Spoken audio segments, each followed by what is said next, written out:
Hello students, कैसे हैं आप सब। उम्मीद करता हूँ आप सभी लोग स्वस्थ होंगे, मस्त होंगे और आपकी पढ़ाई भी एकदम ज़बरदस्त तरीके से चल रही होगी। तो दोस्तों, आज की इस वीडियो में हम क्लास 10th इंग्लिश का क्वेश्चन पेपर देखने वाले हैं जो कि बोर्ड एग्जाम 2023 में पूछा गया है। तो दोस्तों, ये हमारा जो है प्रीवियस ईयर्स का क्वेश्चन पेपर है, तो काफ़ी ज़्यादा इंपॉर्टेंट है। ओके, प्रीवियस ईयर्स का क्वेश्चन पेपर है तो बहुत ज़्यादा आपके लिए इम्पोर्टेंट है अगर आप बोर्ड एग्जाम 2025 देने वाले हो। ऐसा मैं क्यों बोल रहा हूँ, क्योंकि इस क्वेश्चन पेपर से आपको जो है पेपर का पैटर्न पता लग जाएगा। दोस्तों, पैटर्न का पता होना बहुत ज़्यादा इंपॉर्टेंट है क्योंकि आप इंग्लिश का पेपर देने जा रहे हो और आपको यही नहीं पता है कि क्वेश्चन किस तरह से पूछे जाएंगे और क्वेश्चन कैसे आते हैं, किस लेवल के आते हैं और कितने क्वेश्चन आते हैं। वो सारा कुछ आपको पैटर्न से ही पता लगता है और क्वेश्चन को सही ढंग से सॉल्व करना ये भी आपको पैटर्न से ही पता लगता है। तो आज की इस वीडियो को आप कंप्लीट देखिएगा। मैं आपको बिल्कुल अच्छे से क्वेश्चन का पेपर बताने वाला हूं जो कि आपका प्रीवियस ईयर्स का क्वेश्चन पेपर है। कैसा आया था मैं आपको बताने वाला हूं। और दोस्तों, आपकी जानकारी के लिए बता दें, 2023 से पहले पैटर्न कुछ और था और 2023 के बाद से पैटर्न चेंज कर दिया गया है ना। तो पुराने पैटर्न को बिल्कुल भी फॉलो मत करना, जो नया पैटर्न है उसको ही आपको फॉलो करना है ना। तो नया पैटर्न ही मैं आपको बताने वाला हूं। तो उम्मीद करूंगा आप इस वीडियो को कंप्लीट देखेंगे एंड जो स्टूडेंट इस वीडियो को कंप्लीट देखेगा वो डेफिनेटली इंग्लिश में अच्छा स्कोर करेगा क्योंकि उसे जो है पैटर्न पता होगा, तो वो ईजिली जो बोर्ड एग्जाम में क्वेश्चन पेपर फोड़ कर आएगा। तो चलिए दोस्तों, बिना टाइम वेस्ट किए वीडियो शुरू करते हैं। तो यहाँ पर आप देखेंगे, यहाँ पर आपको रोल नंबर डालना रहता है, यहाँ पर आपको नेम डालना रहता है। ये हमारे पेपर का कोड होता है, देख सकते हैं 817 DL है ना। ये पेपर का कोड होता है, सिंपल और कुछ भी नहीं है। पेपर कितने पेजों का है? 8 पेज का पेपर है, ठीक है। एंड यहाँ पर आप देखेंगे आपका मैक्सिमम मार्क्स कितना होता है? 70 है ना। 70 मार्क्स में आपका क्वेश्चन पेपर आता है, इसको आपको सॉल्व करना होता है। टाइम बोले तो टाइम कितना मिलता है ये तो आप जानते ही हैं, 3 hours and 15 minutes, यानी कि 3 घंटे और 15 मिनट का आपको टाइम दिया जाता है बोर्ड एग्जाम को इंग्लिश का पेपर सॉल्व करने के लिए। अब यहाँ पर देखेंगे जनरल इंस्ट्रक्शंस है ना। सामान्य निर्देश आपको पता होने चाहिए क्योंकि निर्देश काफ़ी स्टूडेंट को नहीं पता होती हैं और वहीं पर वो जो है पेपर में मिस्टेक्स करते हैं और वहाँ पर उनके नंबर भी कट होते हैं। तो इसलिए आपको जनरल इंस्ट्रक्शंस ज़रूर पता होना चाहिए। इंस्ट्रक्शन नंबर 1 हमारा कह रहा है कि first 15 minutes are allotted to the candidates for reading the question paper. अब यहाँ पर हमसे बोल रहे हैं कि आपके जो 15 मिनट है ना, शुरुआत के जो 15 मिनट हैं उसमें आपको जो है कैंडिडेट यानी विद्यार्थी को जो है परीक्षार्थी को रीडिंग करने के लिए दिए गए हैं, क्वेश्चन पेपर को रीडिंग करने के लिए दिए गए हैं। अब काफ़ी स्टूडेंट जो है डायरेक्ट भी सॉल्व करने लगते हैं पेपर को, है ना। तो ये ऐसा कोई मैंडेटरी नहीं होता है कि आपको शुरुआत के 15 मिनट आपको क्वेश्चन पेपर ही पढ़ना है, ये कोई मैंडेटरी नहीं है। आप चाहें तो डायरेक्ट क्वेश्चन पेपर को सॉल्व कर सकते हैं, आप चाहें तो 15 मिनट शुरुआत के क्वेश्चन पेपर पढ़ सकते हैं। क्वेश्चन पेपर पढ़ने से सिर्फ इतना होता है कि आपको पता लग जाएगा कि आपको कौन से क्वेश्चन आ रहे हैं और कौन से क्वेश्चन नहीं आ रहे हैं। इससे जो आपको पता लग जाता है कि आपको कौन से क्वेश्चन आ रहे हैं और कौन से नहीं, है ना। नेक्स्ट हमारा इंस्ट्रक्शन है ऑल क्वेश्चंस आर कंपलसरी, है ना। सारे क्वेश्चन क्या हैं? कंपलसरी है करना आपके लिए। नेक्स्ट क्वेश्चन है this question paper is divided into 2 parts, है ना। 2 पार्ट्स में ये विभाजित किया गया है ये पेपर। कौन कौन से? Part A and part B, है ना। पार्ट ए में और पार्ट बी में ये क्वेश्चन पेपर बांटा गया है। अब देखिए नेक्स्ट हमारे इंस्ट्रक्शन है पार्ट 1 यानी कि part A consist of 20 multiple choice questions carry 1 marks each, है ना। यहाँ पर आप ध्यान देंगे, जो आपका पार्ट 1 है ना वो कंसिस्ट यानी कि 20 मल्टीपल चॉइस क्वेश्चंस होंगे और क्वेश्चन कैरिंग 1 मार्क, है ना। यानी कि हमसे बोल रहे हैं कि हर एक क्वेश्चन 1 मार्क्स का होने वाला है, ओके। और 20 क्वेश्चन होने वाले हैं, ये भी आपको पता लग गया होगा। अब देखिए नेक्स्ट हमारा इंस्ट्रक्शन हमसे कह रहा है कि read the question wise instruction and mark your answer on the given OMR sheet. Do not erase, cut और use whitener on the OMR sheet. यहाँ पर ये हमसे बोल रहे हैं कि read the question wise instruction, है ना। आपको जो है क्वेश्चन वाइज आपको इंस्ट्रक्शंस को पढ़ना है और ये हमसे कह रहे हैं कि mark your answer on the given OMR sheet. जो आपका OMR शीट है ना उसमें आपको गोलों को भरना रहेगा, जैसे कि मैंने आपको बताया था। देखिए एक बार और बता देते हैं, काफ़ी स्टूडेंट को ये बात पता नहीं होती है, मैं आपको बता रहा हूँ। देखिए ABCD इस तरह से कुछ आपको OMR शीट मिलती है जिसमें कि ये गोले बने रहते हैं, है ना। तो यहाँ पर आपको ध्यान देना है, आपका suppose that B option right है ना, तो आपको भरना कैसे है। काफ़ी स्टूडेंट कितना करते हैं, इतना भर के छोड़ देते हैं, लेकिन ऐसा बिल्कुल भी नहीं करना है, आपको पूरा भरना है ना, बिल्कुल पूरा प्रॉपर भरना रहता है। आपको जो है ब्लू और ब्लैक कोई भी पेन का यूज़ कर सकते हैं, लेकिन बॉल पेन होना चाहिए, जेल होगा तो वो पीछे दिखेगा, है ना, सही नहीं लगता है। तो आपको जो है बॉल पेन का इस्तेमाल करना है और बिल्कुल प्रॉपर गोले को फिल करना है। अब सपोज दैट आपका बी ऑप्शन नहीं था, तो आपको करना क्या है, अब आपका ये नंबर तो गया। ऐसा इसलिए क्योंकि आप इसे काट भी नहीं सकते, इरेज भी नहीं कर सकते, ऐसा मैं नहीं कह रहा हूँ, ये ऐसा इंस्ट्रक्शन कह रहे हैं। देखिए, given OMR sheet do not erase, cut और यूज वाइटनर, है ना, OMR शीट इन्होंने साफ साफ बोल दिए, इरेज भी नहीं कर सकते, कट भी नहीं कर सकते और वाइटनर का भी इस्तेमाल नहीं कर सकते। कहाँ पर, OMR शीट पर। इसीलिए आपको करना क्या है, आप जब तक 100% श्योर न हो जाएं कि यही ऑप्शन राइट है, तब तक आप उस गोले को नहीं भरेंगे। ऐसा मैं इसीलिए बोल रहा हूँ क्योंकि काफ़ी स्टूडेंट के यहाँ पर क्वेश्चन आता होता है, फिर भी वो गलत कराते हैं। उनका रीज़न यही है, वो जल्दबाजी में जो है भर देते हैं गोले को, फिर बाद में उन्हें लगता है अरे ये क्वेश्चन तो हमारा था नहीं, ये ऑप्शन तो हमारा था नहीं। तो इसलिए मैं आपको बोल रहा हूँ, जब तक आप 100% श्योर ना हो जाएं तब तक आप गोले को फिल नहीं करेंगे, क्योंकि अगर आपने एक बार गोले को फिल कर दिया ना, तो वो आपका सही हो जाएगा, चाहे वो गलत हो या सही, है ना। अब यहाँ पर देखिए, काफ़ी स्टूडेंट, मैंने आपको बताया था कि आधा गोला फिल करते हैं, तो ये गलत तरीका है। आपको इस तरह से गोला भरना है, आपको इस तरह से काटना भी नहीं है। अगर आपने गलत भर दिए तो ये काफ़ी इंपॉर्टेंट चीज़ मैंने बताई थी। जिस स्टूडेंट ने समझ लिया ना, उसको वो कभी गलती करेगा ही नहीं अपने बोर्ड एग्जाम में, है ना। तो ये आप इम्पोर्टेंट चीज़ थी, इसे आपने अच्छे से समझा होगा। अगर आप कोई चीज़ समझ में नहीं आई है तो वीडियो को पीछे करके देख सकते हैं। एंड हम बढ़ते हैं आगे। देखिए यहाँ पर part B, consist descriptive type questions, यानी कि हमसे बोल रहे हैं पार्ट बी जो है ना, वो वर्णनात्मक, यानी कि जो लॉन्ग क्वेश्चंस होते हैं, यानी कि थ्योरेटिकल जो क्वेश्चन होते हैं ना, वो वाले हैं। यानी कि जो आपका सेक्शन ए था, पार्ट ए था, वो आपका कौन सा था, ऑब्जेक्टिव टाइप, है ना। और पार्ट जो बी आपका है वो कैसा है, कंसिस्ट डिस्क्रिप्टिव, वर्णनात्मक प्रश्न वाला टाइप है। ओके, अब यहाँ पर देखेंगे नेक्स्ट हमारा लास्ट इंस्ट्रक्शन है, marks are indicated against each question, यानी कि हर एक क्वेश्चन के सामने आपको मार्क्स भी मिल जाएंगे, कितने मार्क्स का पेपर है, कितने मार्क्स का क्वेश्चन है। ओके, ये आपको पता लग जाएगा। अब यहाँ पर देखिए, पार्ट ए हमारा यहाँ से शुरू हो जाता है, यानी कि पेपर हमारा यहाँ से शुरू हो रहा है। पार्ट ए में कौन से क्वेश्चन थे, MCQ थे, मैंने आपको बताया था, मल्टीपल चॉइस क्वेश्चन थे, MCQ, है ना। अब यहाँ पर आप ध्यान देंगे, ये हमसे बोल रहे हैं कि पहला हमारा क्वेश्चन है, question number 1 to 3, read the following passage carefully and choose the correct option to the answer question that follow, है ना। ऑप्शन आपको करेक्ट वाला चूज करना है और answer the question that fellow. अब यहाँ पर आप देखेंगे, ये आपका पैसेज टाइप का क्वेश्चन है, यहाँ से ये पैसेज स्टार्ट है और यहाँ पर मैं देखता हूँ पीछे। ओके, यहाँ तक ये हमारा पैसेज दिया गया है, देख सकते हैं, यहाँ से ये पैसेज स्टार्ट है और यहाँ से हमारा एंड है। आपको करना क्या है, इसे अच्छे से पढ़ना है। ऐसा मैं क्यों बोल रहा हूँ, क्योंकि इसी से रिलेटेड आगे क्वेश्चन होंगे। देखिए, ये हमारा क्वेश्चन यहाँ से स्टार्ट हो रहा है, क्वेश्चन नंबर 1। अब हमसे बोल दिया था कि जो हमारे क्वेश्चन 3 है ना, अब यहाँ पर देखिए, यहाँ पर हमसे क्या बोला था, क्वेश्चन नंबर 1 to 3, है ना, 1 to 3 हमसे बोला था आपको read the following passage carefully, है ना, यानी कि पैसेज को केयरफुली पढ़िए, क्योंकि यहीं से जो है आपको क्वेश्चन देना है, आंसर देना है, किसका, क्वेश्चन नंबर 1 और क्वेश्चन नंबर 2 और क्वेश्चन नंबर 3 का।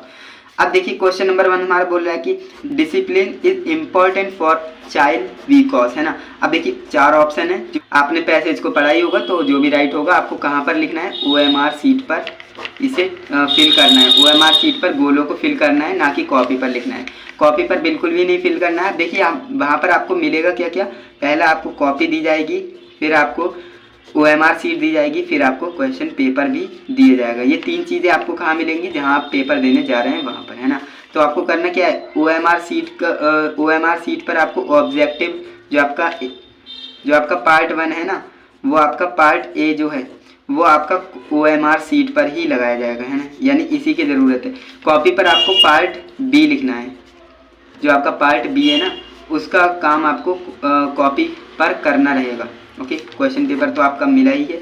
अब यहाँ पर आप ध्यान देंगे, जो आपका क्वेश्चन नंबर 2 है वो कह रहा है a disciplined child will grow up to be a. अब यहाँ पर आप देखेंगे 4 ऑप्शन आपके पास हैं, आपने अच्छे से पढ़ा होगा तो आप इसे लगा पाएंगे। अब यहाँ पर देखेंगे which word is opposite of the word frequently, है ना, as used in the passage. Passage में फ्रिक्वेंटली वर्ड का यूज़ किया गया है और इसका हमसे बोल रहे हैं अपोजिट बताइए, है ना। अपोजिट बताना होगा और ये आपके पास 4 ऑप्शन होने वाले हैं। देखिए मैं यहाँ पर सॉल्यूशन नहीं बता रहा हूँ, अगर सॉल्यूशन बताऊँगा तो टाइम भी लगेगा, वीडियो भी बड़ी बनेगी। अगर आपकी डिमांड आएगी ना, अगर आपकी डिमांड आएगी तो मैं जल्द ही सॉल्यूशन वाली वीडियो भी लाऊंगा, इंग्लिश का पेपर का सॉल्यूशन बताऊंगा। और हाँ, एक इम्पोर्टेंट वीडियो आपके पास और आने वाली है, बोर्ड एग्जाम में कॉपी कैसे लिखना है ना। बोर्ड एग्जाम में कॉपी कैसे लिखना है ये ट्रिक मैं बताने वाला हूँ। अगर आपको क्वेश्चन भी नहीं आता है ना तो आप ट्रिक भी लगा सकते हो, वो भी मैं आपको बताऊंगा उस वीडियो में। तो इसीलिए आपको बोलता हूँ कि चैनल को सब्सक्राइब करके रखा करें एंड वीडियो को लाइक किया करें, जिससे कि हमारी वीडियो आपके सजेशन में आए।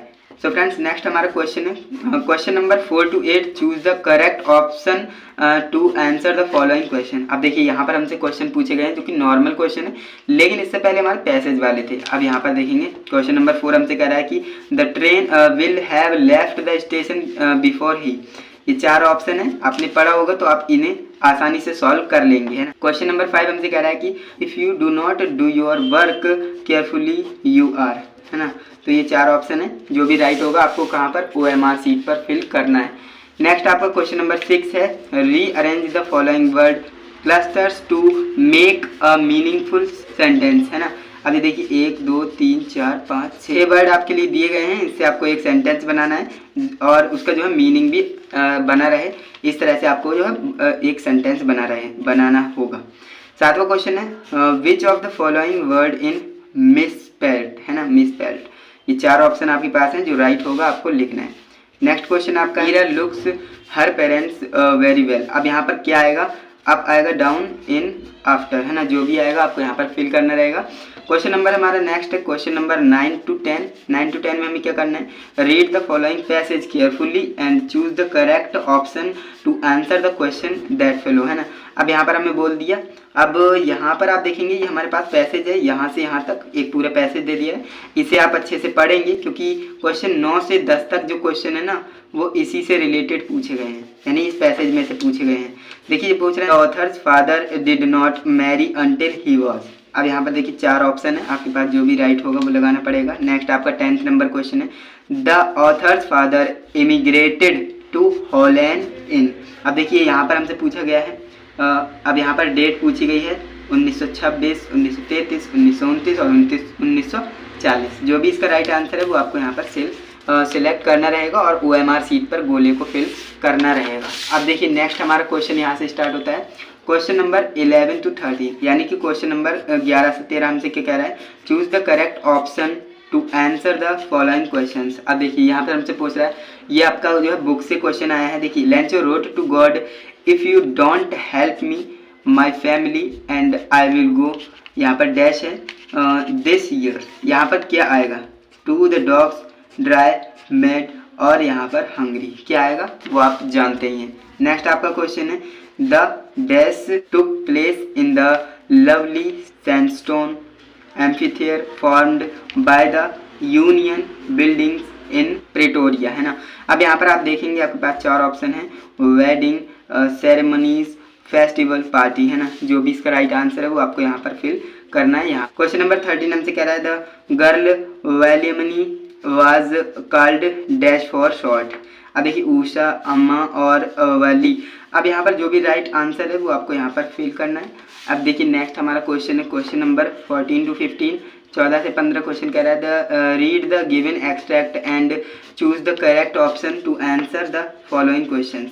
अब देखिए ये हमारे पास एक एक्सट्रैक्ट दे दिया है ना, अब आपको करना क्या है, इस एक्सट्रैक्ट को पढ़ना है ना, अच्छे से पढ़ना है। और ये आपके बुक का ही एक्सट्रैक्ट है, the way of crow shock down on me, the dust of snow chapter से भी है। देखिए फ्रॉम द हेमलॉक ट्री। अब देखिए यहाँ पर ये एक्सट्रैक्ट आपको दे दिया, आपको इसे क्या करना है, रीड करना है, अच्छे से रीड करना है। यहाँ से आपको 14 और 15 क्वेश्चन का आंसर देना है इसमें से, है ना। देखिए पहला है what is a dust of snow. Dust of snow क्या है वो आपको बताना है, 4 ऑप्शन आपके पास है। नेक्स्ट आपका है name of the poet of the above line, यानी कि जो ये है, ये एक्सट्रैक्ट है, इसके ऑथर यानी पोएट का नाम हमें बताना है। अब यहाँ पर देखिए 4 ऑप्शन आपके पास हैं, आपको बताना रहेगा। अब यहाँ पर हम आगे बढ़ते हैं। सो आगे हमारा क्वेश्चन है क्वेश्चन नंबर 16 to 20, है ना। 16 से 20 तक हमें क्वेश्चन के आंसर देने हैं।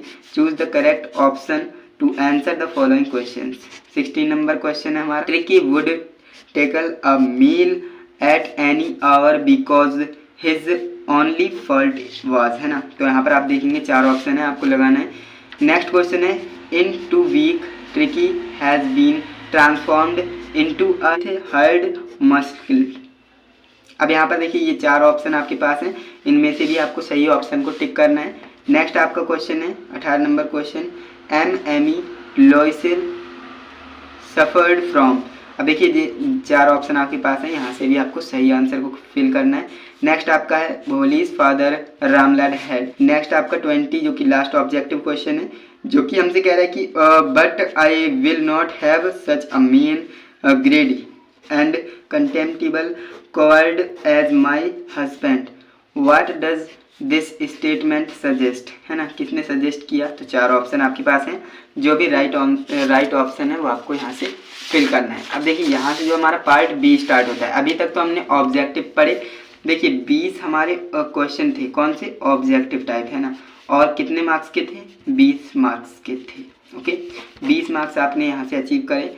अब हमारा क्वेश्चन बी यानी कि पार्ट बी स्टार्ट हो रहा है ना, जिसका नाम है रीडिंग सेक्शन हमारा यहाँ से स्टार्ट होता है। क्वेश्चन नंबर हमारा 21 है, जिसमें हमसे बोल रहे हैं read the following passage and answer the question that follow, है ना। यहाँ पर आप देखेंगे आपके पास ये पैसेज दिया गया है, यहाँ से यहाँ तक ये पैसेज दिया गया है। इससे रिलेटेड आपसे 4 क्वेश्चंस के आंसर पूछे गए हैं, जिसमें कि ये भी 2 नंबर का है, ये भी 2 नंबर का है, ये भी 2 नंबर का, और ये वोकैबुलरी टाइप है, इसमें 1 नंबर। ओके, इस तरह से जो है आपका 7 मार्क्स में क्वेश्चन पूछा जाता है। रीडिंग सेक्शन का पहला क्वेश्चन है ना, जो कि 21वां क्वेश्चन है, जो कि पैसेज से रिलेटेड है। पैसेज को पढ़ेंगे तो आप इजीली इनके आंसर कर देंगे।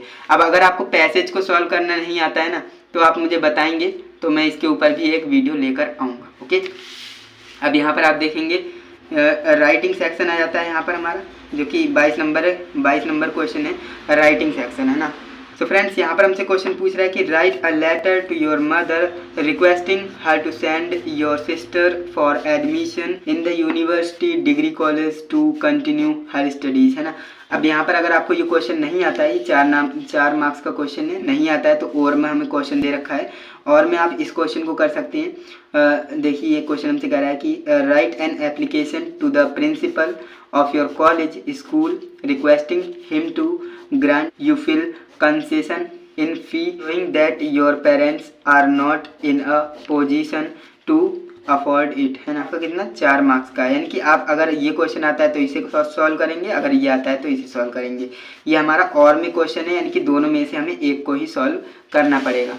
अब हम आगे बढ़ते हैं, तो क्वेश्चन नंबर 23 आ जाता है, right a report on the importance of tree, है ना, इन 80 to 100 वर्ड्स। यानी कि यहाँ पर आप ध्यान देंगे 80 से 100 शब्दों में आपको करना क्या है? एक रिपोर्ट लिखनी क्या, किसके ऊपर? इम्पोर्टेंस ऑफ ट्रीज, है ना। ट्रीज का इम्पोर्टेंस आपको बताना है, पेड़ों का महत्व आपको बताना है। 6 नंबर में ये क्वेश्चन पूछा गया है। ओके, हिंट दे रहे हैं, देखिए, type of tree, their utility, environment, products that they give trees and human health, your impression, है ना। और में क्वेश्चन दे दिया है, अगर आपको ये नहीं आता है, ये नहीं करना चाहते, तो आप इसे कर सकते हैं, जो कि कह रहा है कि write an article on a public park in 80 to 100 words from the following, है ना। अब यहाँ पर देखिए हमसे बोल रहे हैं कि अगर आपको ये क्वेश्चन आता है तो इसे सॉल्व करेंगे, अगर ये नहीं आता है तो आप इसे सॉल्व कर सकते हैं। इसमें आर्टिकल लिखना रहेगा 80 से 100 शब्दों में, इसमें भी 80 से 100 शब्दों में ही लिखना है। यहाँ पर देखिए ये हमारे पास इतने ऑप्शन है, कोई भी एक पर हमें लिखना रहेगा एक आर्टिकल, है ना। तो आप समझ गए होंगे। अब नेक्स्ट हमारा क्वेश्चन है, यहाँ से स्टार्ट होता है, जो कि ग्रामर सेक्शन है ना, ग्रामर सेक्शन। अब देखिए यहाँ पर मैं आपको बता देता हूँ कितने मार्क्स हुए। रीडिंग सेक्शन आपका 7 मार्क्स का हुआ, और राइटिंग सेक्शन जो आपका है वो 6 और 4 10 मार्क्स का हो गया, है ना, 10 मार्क्स का हो गया। अब ग्रामर के मार्क्स हम अभी काउंट करेंगे, वैसे उससे पढ़ लेते हैं। देखिए 24 नंबर क्वेश्चन है, इसका पहला हमसे कह रहा है कि rewrite the following sentence of changing into indirect speech, है ना। इनडायरेक्ट स्पीच में इसे आपको कन्वर्ट करना रहेगा, आपको आता ही होगा, तो यहाँ से 2 मार्क्स मिल जाएंगे आपको। नेक्स्ट है change the following into passive voice, इसको आपको पैसिव वॉइस में चेंज करना रहेगा, ये भी आपका 2 नंबर में है। नेक्स्ट आपका है पंक्चुएट द फॉलोइंग, है ना। अब इसे आप पंक्चुएट करेंगे तो यहाँ पर भी आपको 2 मार्क्स मिलेंगे।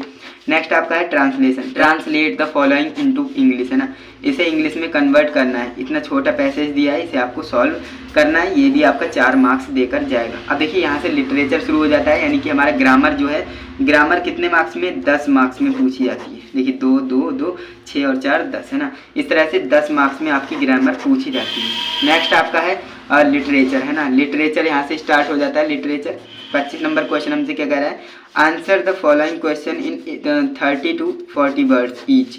हर एक क्वेश्चन को आपको करना क्या है, 30 से 40 वर्ड शब्दों में या वर्ड में आपको करना क्या है, आंसर देना है। अब देखिए 3 + 3 = 6, इसका मतलब जो है ये ए और बी 2 क्वेश्चन है और 3-3 नंबर के क्वेश्चन है, 6 मार्क्स आपको यहाँ से मिलेंगे। What did Lenchuk call the employees of the post office in his letter to God, है ना। अब यहाँ पर देखिए अगर आपको ये क्वेश्चन नहीं आता है तो आप इस क्वेश्चन को सॉल्व कर सकते हैं। Which area is inhabited by a proud material race and wide ये चर्च, है ना, तो ये आप देख सकते हैं, ये आपका क्वेश्चन हो गया। अगर ये आता है तो इसे सॉल्व करेंगे, ये आता है तो इसे सॉल्व करेंगे। ओके, नेक्स्ट आपका है क्वेश्चन नंबर बी, जो कि who is the brave man according to mister Mandela, है ना। अब यहाँ पर ये क्वेश्चन आपको आता है तो करेंगे, अगर नहीं आता है तो और में हमें क्वेश्चन दे देते हैं, ये बहुत अच्छी बात है। स्टूडेंट को यहाँ पर ऑप्शन मिल जाते हैं ना। अब देखिए अगर आपको स्टूडेंट को ये आता होगा तो इसे कर देगा, ये नहीं आता है तो इसे करेगा। How did the author's birthday pass in the summer of 1941, है ना, तो अगर आपको ये क्वेश्चन आता है तो इसे सॉल्व करेंगे, अगर ये नहीं आता है तो आप इसे सॉल्व कर सकते हैं। तो इस तरह से 3 नंबर इसके और 3 नंबर इसके, ए और बी 2 क्वेश्चन है, यानी कि 6 नंबर आपको ये क्वेश्चन देखा जाएगा, क्वेश्चन नंबर 25। तो फ्रेंड अब हमारा नेक्स्ट क्वेश्चन है, answer any one of the following in about 60 word. अब देखिए 60 वर्डों में आपको क्या करना है, आंसर देना है किसी एक का, है ना, एनी वन बोला है। ओके, अब देखिए 2 ऑप्शन है, अब 2 क्वेश्चन है, दोनों में से एक का आंसर देना है। How did Nelson Mandela describe the scene of the inauguration. Okay, next आपका क्वेश्चन है, sketch the character of Valli as given in the lesson madam rides the bus, है ना। फ्रेंड्स ये आपका क्वेश्चन क्या है, 2 क्वेश्चन दिए लेकिन एक करना है और 4 नंबर में क्वेश्चन है। ओके, अब हम नेक्स्ट क्वेश्चन देखते हैं 27 नंबर क्वेश्चन, जो कि है mention 3 things that human do any animal don't do, है ना। अगर आपको ये नहीं आता है तो आप इस क्वेश्चन को सॉल्व कर सकते हैं। Right 4 line of any poem described in your syllabus, do not copy the lines in given in the question paper. Question paper में से आपको कोई पोएम नहीं लिखनी है, आपको अपने सिलेबस से लिखनी है, लेकिन जो पेपर में आ गई है उसे आप नहीं लिख सकते। ओके, तो आप अगर ये करते हैं तो यहाँ पर भी आपको 3 नंबर मिल जाते हैं, अगर आप 4 लाइन की पोएम लिख देते हैं। ओके, आगे बढ़ते हैं, तो आगे देखेंगे हमारा 28 नंबर क्वेश्चन है। 28 नंबर क्वेश्चन हमसे कह रहा है कि right the central idea of any one of the following poem in about 40 to 50 words. 40 से 50 वर्ड्स में हमें एक सेंट्रल आइडिया लिखना है, एनी वन, एक का लिखना है ना। 3 हमारे पास देखिए सेंट्रल आइडिया आए हैं, लेकिन हमें एक का लिखना है। अमांडा का याद है, फायर एंड आइस या फॉग, जिसका भी याद है किसी एक का लिख देंगे तो 3 मार्क्स आपको मिल जाएंगे। नेक्स्ट आपका 29 नंबर क्वेश्चन है, answer any one of the following in about 30 to 40 words, यानी कि 30 से 40 वर्ड में हमें आंसर देना है, किसी एक ही क्वेश्चन को आंसर देना है। देखिए पहला हमारा है how many rupees did Hari Singh find when he counted the notes, है ना। नेक्स्ट क्वेश्चन है what did Griffin thrown off suddenly. अब देखिए ये अगर आपको ये क्वेश्चन आता है तो इसे सॉल्व करेंगे, अगर ये आता है तो इसे सॉल्व करेंगे, एक क्वेश्चन को सॉल्व करेंगे तो यहाँ पर आपको 3 मार्क्स मिल जाएंगे। नेक्स्ट क्वेश्चन है question number 30, answer any one of the following in 60 words, है ना। 60 वर्ड्स में आपको आंसर करना है किसी एक क्वेश्चन का। 2 क्वेश्चन आपके सामने है एंड इन दोनों में से आपको एक का ही आंसर देना है एंड यहाँ से भी आपको 4 मार्क्स मिल जाएंगे। तो दोस्तों इस तरह से आप देख सकते हैं, आपके लिए मैंने क्वेश्चन का पैटर्न बिल्कुल, क्वेश्चन पेपर का पैटर्न बिल्कुल रिवील कर दिया है। क्लास 10th जो आपके इंग्लिश होता है, अगर आपने इस वीडियो को कंप्लीट देखा है तो आप सीख गए होंगे कि किस तरह से हमें जो इंग्लिश का पेपर सॉल्व करना है, किस तरह से पैटर्न रहता है, कितने मार्क्स के क्वेश्चन आते हैं, वो सारा कुछ आपको पता लग गया होगा। अगर आप चाहते हैं कि आप नेक्स्ट वीडियो इसके सॉल्यूशन पे लाएं तो कमेंट ज़रूर कीजिएगा एंड अगर आपका कोई डाउट है, कोई सजेशन है तो आप कमेंट में बता सकते हैं, मैं आपके कमेंट को पढ़ता हूँ एंड आंसर करता हूँ। चलिए दोस्तों, हम मिलते हैं किसी नेक्स्ट इंटरेस्टिंग इन्फॉर्मेटिव वीडियो के साथ, तब तक के लिए जय हिंद, वंदे मातरम।